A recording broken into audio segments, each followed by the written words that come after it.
Shalom saudara sekalian, Tuhan Yesus memberkati. Saya percaya kita semua berada dalam lindungan Tuhan Yesus Kristus dan kita semua dalam keadaan baik-baik saja dan luar biasa. Amin saudara sekalian, kalaupun ada masalah atau apapun kita percaya kita akan berkemenangan atas semua itu. Amin saudara sekalian. Dan kita pagi ini saya akan membawakan firman Tuhan yang Tuhan taruh di dalam hati saya, yaitu bahwa kita di dalam hidup ini semakin kita berhasil atau kita sukses, maka godaan untuk menjadi sombong itu akan semakin besar. Untuk itu kita harus mampu mengalahkan kesombongan saudara sekalian yang ingin menguasai hati kita. Kita akan membahas bagaimana kita harus bisa mengalahkan kesombongan. Kita baca saat ini 1 Korintus 1 ayat 26 sampai 31 Aristo. 1 Korintus 1 ayat 26 sampai 31. Ingat saja saudara-saudara, bagaimana keadaan kamu ketika kamu dipanggil.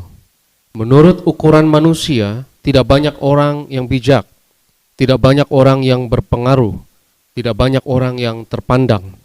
Tetapi apa yang bodoh bagi dunia, dipilih Allah untuk memalukan orang-orang yang berhikmat. Dan apa yang lemah bagi dunia, dipilih Allah untuk memalukan apa yang kuat. Dan apa yang tidak terpandang dan yang hina bagi dunia, dipilih Allah.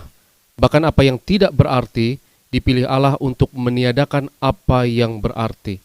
Supaya jangan ada seorang manusia pun yang memegahkan diri di hadapan Allah. Tetapi oleh Dia kamu berada dalam Kristus Yesus, yang oleh Allah telah menjadi hikmat bagi kita. Ia membenarkan dan menguduskan dan menebus kita. Karena itu seperti ada tertulis, barang siapa yang bermegah, hendaklah ia bermegah di dalam Tuhan. Demikian firman Tuhan. 1 Korintus 1 ayat 26 sampai 31. Ingat saja saudara-saudara, bagaimana keadaan kamu ketika kamu dipanggil.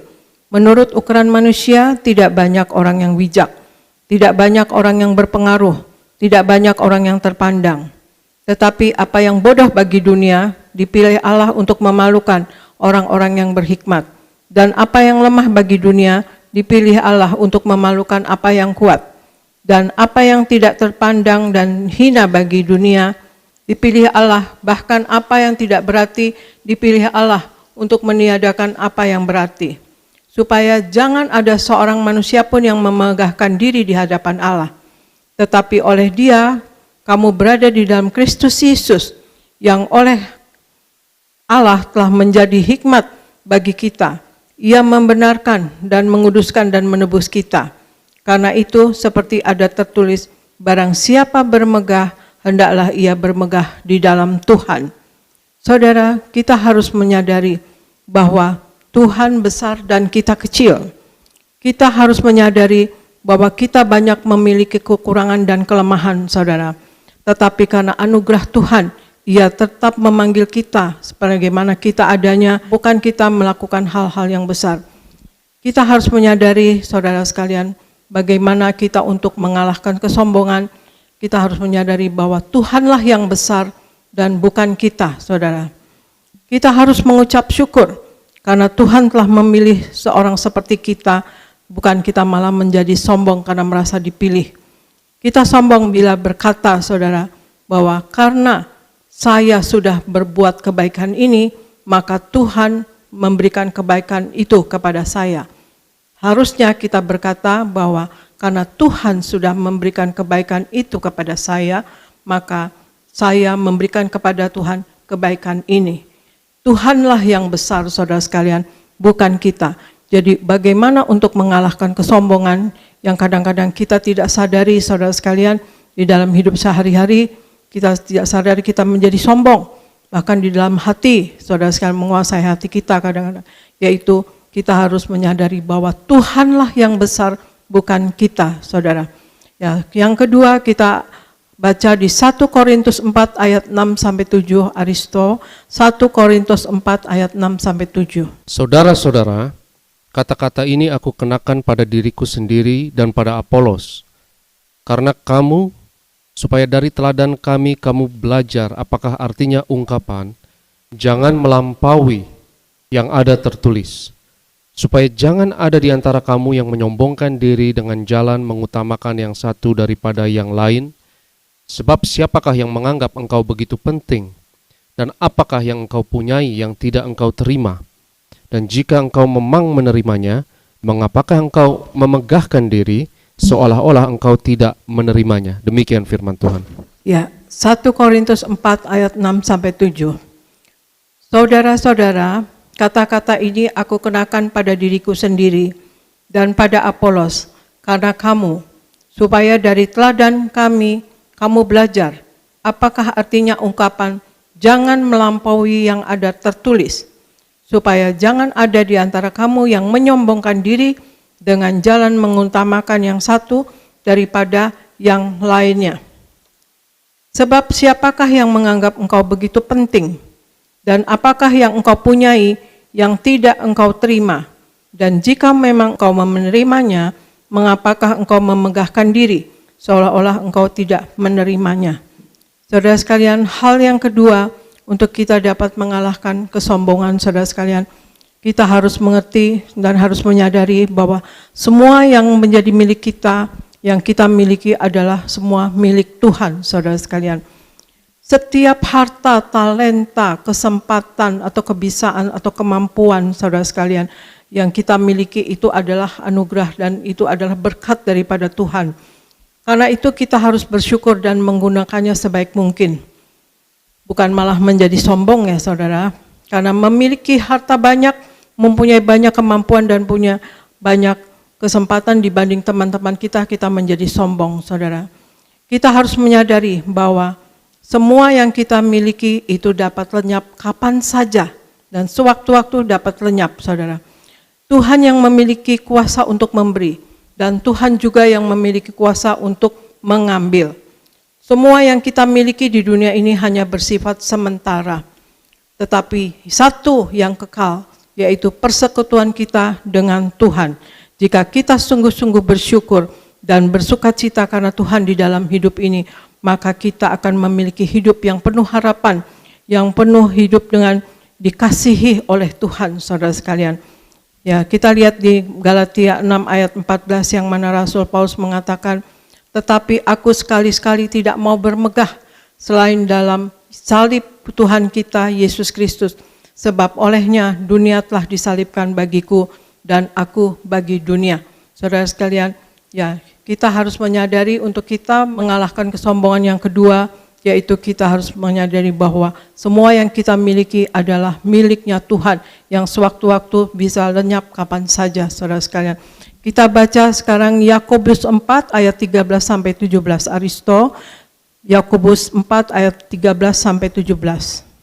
Jadi sekarang, hai kamu yang berkata, hari ini atau besok kami berangkat ke kota Anu, dan di sana kami akan tinggal setahun dan berdagang serta mendapat untung.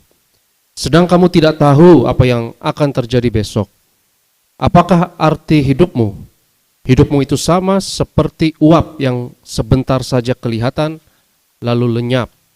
Sebenarnya kamu harus berkata, jika Tuhan menghendakinya kami akan hidup dan berbuat ini dan itu. Tetapi sekarang kamu memegahkan diri dalam congkakmu, dan semua kemegahan yang demikian adalah salah. Jadi jika seorang tahu bagaimana ia harus berbuat baik tetapi ia tidak melakukannya, ia berdosa. Demikian firman Tuhan. Yakobus 4 ayat 13-17. Jadi sekarang, hai kamu yang berkata, hari ini atau besok kami berangkat ke kota Anu, dan di sana kami akan tinggal setahun dan berdagang serta mendapat untung. Sedang kamu tidak tahu apa yang akan terjadi besok. Apakah arti hidupmu? Hidupmu itu sama seperti uap yang sebentar saja kelihatan lalu lenyap.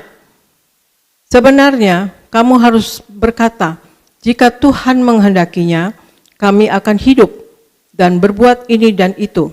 Tetapi sekarang kamu memegahkan diri dalam congkakmu, dan semua kemegahan yang demikian adalah salah.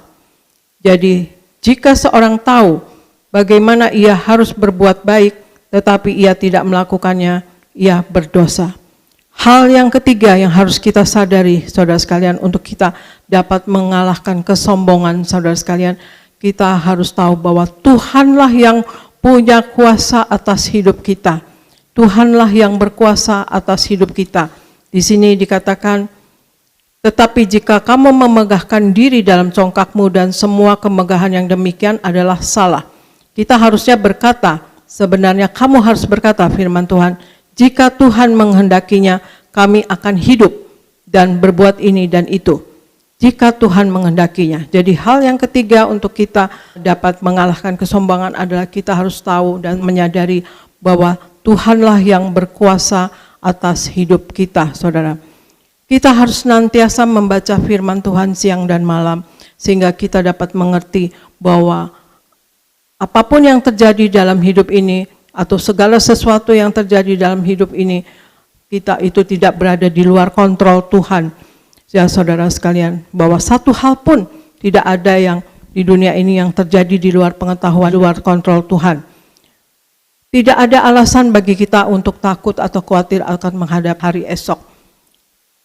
Hal yang harus kita ketahui saudara sekalian, seharusnya kita mengerti bahwa Tuhan adalah Allah yang maha hadir, saudara sekalian. Allah yang maha hadir, sebagaimana di Mazmur 139 ayat 7 katakan, kemana aku dapat pergi menjauhi rohmu, kemana aku dapat lari dari hadapanmu. Ya saudara, kita dimanapun kita berada, sekarang pun Allah ada di sini, ada di dekat kita, di sekitar kita, bahkan ada di dalam kita, saudara sekalian. Kemana aku dapat pergi menjauhi rohmu? Kemana aku dapat lari dari hadapanmu?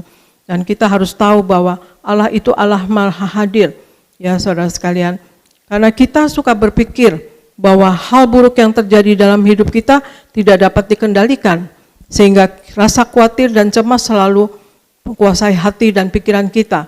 Itu adalah salah, saudara sekalian, bahwa Allah tahu segala sesuatu yang terjadi di diri kita, saudara sekalian.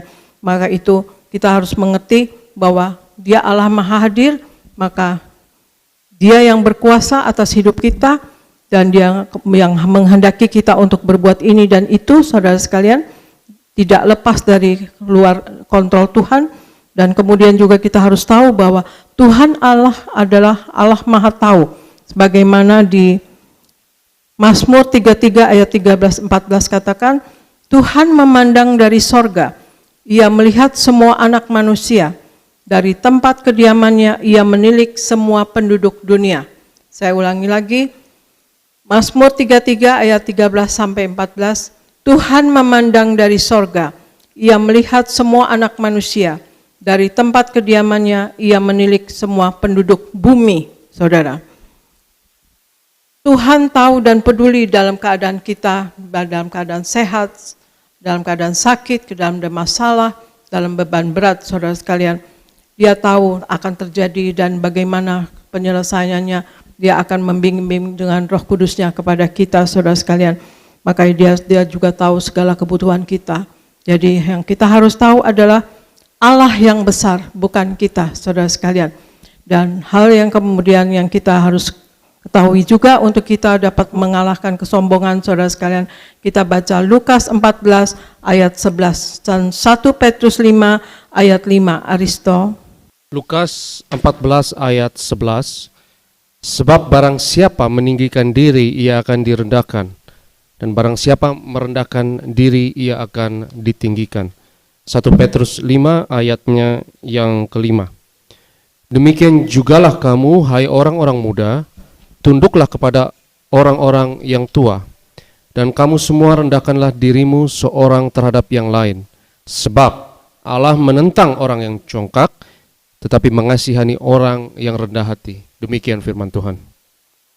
Lukas 14 ayat 11, sebab barang siapa meninggikan diri, ia akan direndahkan, dan barang siapa merendahkan diri, ia akan ditinggikan. Dan 1 Petrus 5 ayat 5 dikatakan, demikian jugalah kamu, hai orang-orang muda, tunduklah kepada orang-orang yang tua, dan kamu semua, rendahkanlah dirimu seorang terhadap yang lain, sebab Allah menentang orang yang congkak, tetapi mengasihani orang yang rendah hati. Saudara, pada dasarnya naluri manusia, saudara sekalian, inginnya tuh dipuji, dihormati, dilihat, diperhatikan, dan tidak mau direndahkan, saudara. Kerendahan hati adalah hal bijak yang dalam diri manusia yang mana kita tahu bahwa kita akan memposisikan diri kita sama dengan yang lain dan kita tidak merasa lebih tinggi dari atau lebih hebat daripada yang lain, dan kita akan menghargai orang dengan secara tulus, saudara sekalian.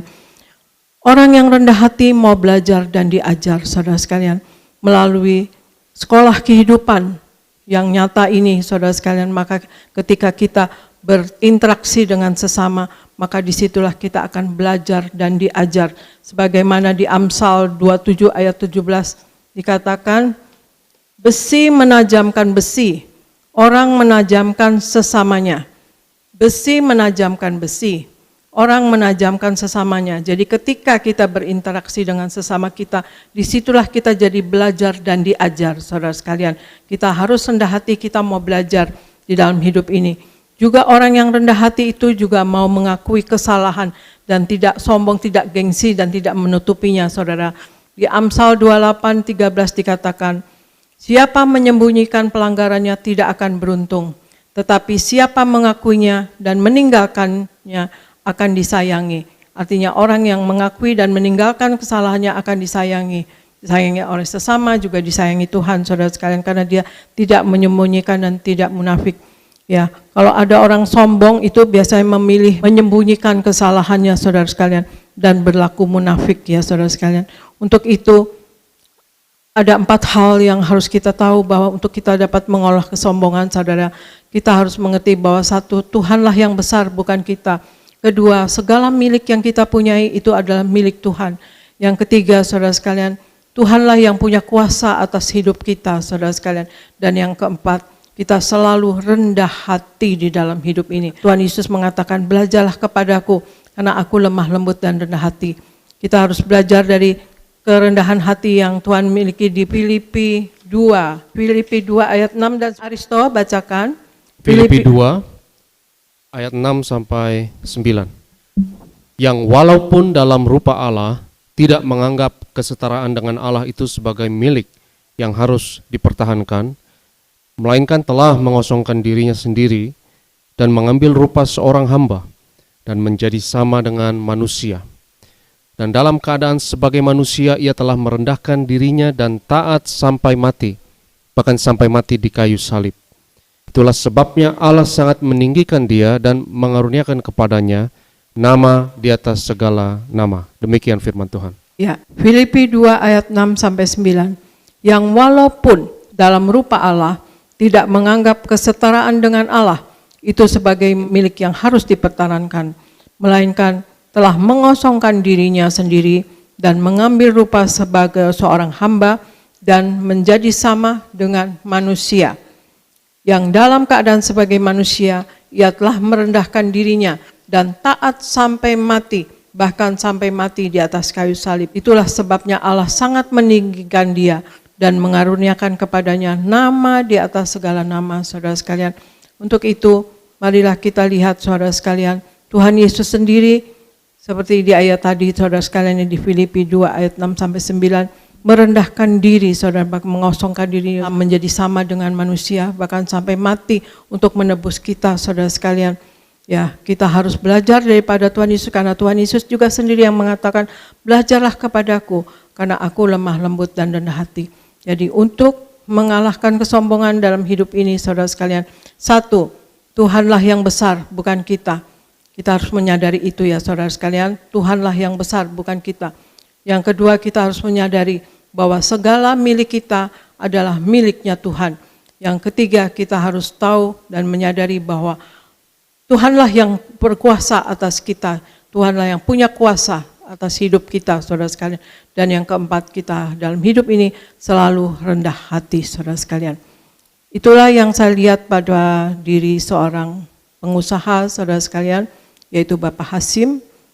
Dia seorang triliuner yang tadinya tidak di dalam Tuhan Yesus, dan karena keadaan waktu itu resesi tahun 98 dan mempunyai hutang sebanyak 500 juta US dollar, dan kemudian datang ke Pak Pariaji minta doa, dan puji Tuhan, saudara sekalian, beliau dibaptis, dan kemudian dari hutangnya itu yang 500 juta dolar itu, saudara sekalian, dia akan dipilotkan oleh 12 banker dari seluruh dunia.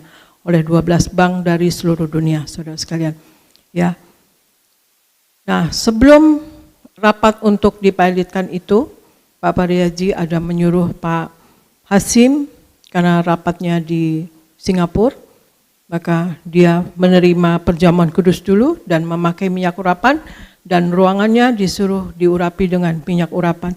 Juga bangku-bangku dan meja-meja semua diurapi dengan minyak urapan, saudara sekalian. Dan Pak Pariaji menanyakan kepada Hasim, sebetulnya mau dipilotkan atau mau dipending gitu. Nah, dia nggak bisa menjawab ya, tapi dia berusaha ya supaya nanti bisa dipending, artinya bisa dicicil ya saudara sekalian. Nah, tetapi yang pasti ya itu waktu itu rapatnya untuk dipilotkan, dan kemudian berangkat, dia memakai minyak urapan dan kemudian perjamuan kudus dan mengurapi ruangannya dengan minyak urapan. Dan kemudian saudara sekalian, waktu rapat ternyata betul bank-bank tersebut menanyakan kepada Bapak Hasim mau dipending sampai berapa lama. Jadi sesuai dengan jawaban doa saudara sekalian, dan Pak Hasim meminta waktu 3 tahun. Dan untuk membayar hutangnya itu saudara sekalian, beliau mempunyai tambang mutiara di Pulau Lombok saudara ya. Kemudian diurapi dengan minyak tambangnya, yang tadinya sebutirnya $10 saudara sekalian, sesudah diurapi minyak menjadi $200 satu butir. Jadi besar saudara sekalian. Dan selama 3 tahun itu besar-besar mutiaranya sehingga juga bisa membayar hutang tersebut saudara sekalian. Puji Tuhan. Dan itu yang saya lihat pada diri Pak Hasim. Ya saudara, beliau rendah hati, beliau mencintai negara Indonesia, beliau mencintai rakyat Indonesia, saudara. Dan beliau membuat foundation atau yayasan-yayasan untuk menolong orang-orang miskin, anak-anak miskin yang cerdas pandai, dan orang-orang tua, juga saudara sekalian juga membantu sekolah-sekolah saudara sekalian. Dan beliau bersadar bahwa semua adalah milik Tuhan. Ya saudara sekalian, beliau begitu rendah hati di dalam hidup, sederhana saja saudara sekalian. Demikian saudara sekalian, untuk kita dalam hidup tidak ada gunanya sombong, karena sombong menjadi lawannya Allah saudara sekalian. Dan untuk itu marilah kita dalam hidup kita rendah hati, kita menyadari bahwa semua adalah Tuhan yang kuasa, Tuhanlah yang besar, dan semua milik kita adalah milik Tuhan, yang sebetulnya kapan saja bisa lenyap. Tuhan yang punya kuasa memberi, dan Tuhan yang punya kuasa mengambil. Demikian saudara, dan marilah kita dalam hidup ini menjadi pelaku daripada firman-Nya, hidup sepenuh-penuhnya di dalam Tuhan Yesus dan hidup menyenangkan hati Tuhan. Jangan menjadi lawannya Tuhan. Dan kita selalu menyatu dengan tubuh darah Yesus, memakai minyak urapan saudara sekalian untuk proteksi dan perlindungan dalam hidup kita sehari-hari. Dan kemudian kita juga berusaha dalam hidup ini hari lepas hari belajar bertobat dan bertobat, hidup dalam pertobatan setiap hari untuk kita tercatat nama kita kelak dalam kerajaan sorga. Terima kasih saudara sekalian, Tuhan Yesus memberkati.